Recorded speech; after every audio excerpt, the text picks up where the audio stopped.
भगवान श्री कृष्ण जी कहते हैं कि हमें किसी से भी अंधा प्यार नहीं करना चाहिए। हमारा किसी के प्रति अंधा प्यार हमें कभी भी आगे बढ़ने नहीं देता। अनुमान मन की कल्पना है और अनुभव जिंदगी का सबक है। सच्ची खुशी तभी होती है जब आपकी सोच, कथन और कर्म में समानता हो, क्योंकि कमजोर आपका वक्त होता आप नहीं। जैसे तेल समाप्त हो जाने पर दीपक बुझ जाता है, उसी प्रकार कर्म के क्षीण हो जाने पर भाग्य भी नष्ट हो जाता है। मौन सबसे अच्छा उत्तर है किसी ऐसे व्यक्ति के लिए जो आपके शब्दों को महत्व नहीं देता। मनुष्य जन्म लेता है तो उसके पास सांसें तो होती हैं, पर कोई नाम नहीं होता। जब मृत्यु होती है तो उसके पास नाम तो होता है पर सांसें नहीं होती। इसी सांस और नाम के बीच की यात्रा को जीवन कहते हैं। न किसी के अभाव में जियो, न किसी के प्रभाव में जियो। ये जिंदगी है आपके अपने स्वभाव में जियो। किसी के प्रति मन में क्रोध लिए रहने की अपेक्षा उसे तुरंत प्रकट कर देना अधिक अच्छा है। जैसे क्षण भर में जल जाना देर तक सुलगने से अधिक अच्छा है। इंसान चाहे जितना भी खुद को व्यस्त रख ले, जिससे वो प्रेम करता है उसकी यादों से नहीं बच सकता। समय कभी नहीं रुकता। आज यदि बुरा चल रहा है तो कल अवश्य अच्छा आएगा। आप केवल निस्वार्थ भाव से कर्म कीजिए और वही आपके हाथ में है।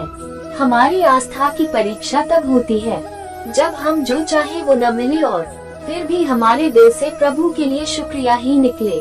दया होनी चाहिए, कमजोरी नहीं, ज्ञान होना चाहिए, अहंकार नहीं। माता पिता बनना अत्यंत सुखद अनुभव है। उत्साह से जीवन जीना और स्वयं पर महारत हासिल करना खुशी देता है। जिस व्यक्ति के विचार मैंने है, जो लापरवाह है और धोखे से भरा हुआ है, कोई कुछ भी बोला, स्वर को शांत को रखो। धूप कितनी ही तेज हो, समुद्र सुखा नहीं करते। मन की गतिविधियों, होश, श्वास और भावनाओं के माध्यम से भगवान की शक्ति सदा तुम्हारे साथ है और तुम्हें बस लगातार एक साधन की तरह प्रयोग कर सके सभी कार्य कर रही है। तुम उसके लिए शोक करते हो जो शोक करने के योग्य नहीं है और फिर भी ज्ञान की बातें करते हो। बुद्धिमान व्यक्ति ना जीवित और ना ही मृत व्यक्ति के लिए शोक करते हैं। तुम अपनी पीड़ा के लिए संसार को दोष मत दो, अपने मन को समझाओ। तुम्हारे मन का परिवर्तन ही तुम्हारे दुखों का अंत है। अगर तुम अपना कल्याण करना चाहते हो तो सभी तरह के उपदेशों, सभी धर्मों को छोड़कर मेरी शरण में आ जाओ। मैं तुम्हें मुक्ति प्रदान करूंगा। सुख दुख का आना जाना सर्दी गर्मी के आने जाने के जैसा ही है, इसलिए इन्हें सहन करना सीखना ही उचित है। धर्म चाहे जो भी हो, अच्छे इंसान बनो। हिसाब हमारे कर्म का होगा, धर्म का नहीं। तुम्हारा मोहग्रस्त होकर अपने कर्तव्य पथ से हट जाना मूर्खता है, क्योंकि इसे ना तो तुम्हें स्वर्ग की प्राप्ति होगी और न ही तुम्हारी कीर्ति बढ़ेगी। बुरा वक्त आपको जिंदगी के उन शख्स से सामना करवाता है जिनका आपने अपने अच्छे वक्त में कभी ख्याल भी नहीं किया होता है। किसी दूसरे के जीवन के साथ पूर्ण रूप से जीने से अच्छा है कि हम अपने समय के भाग्य के अनुसार अपूर्ण जिए। जीवन को भगवान से जोड़ दो, सब भगवान पर छोड़ दो। शांत रहना सही है पर जब गलत हो तब नहीं। खुशियाँ मन की एक स्थिति है, बाहरी दुनिया से इसका कोई लेना देना नहीं है। खुशियाँ मन की एक स्थिति है, बाहरी दुनिया से इसका कोई लेना देना नहीं है।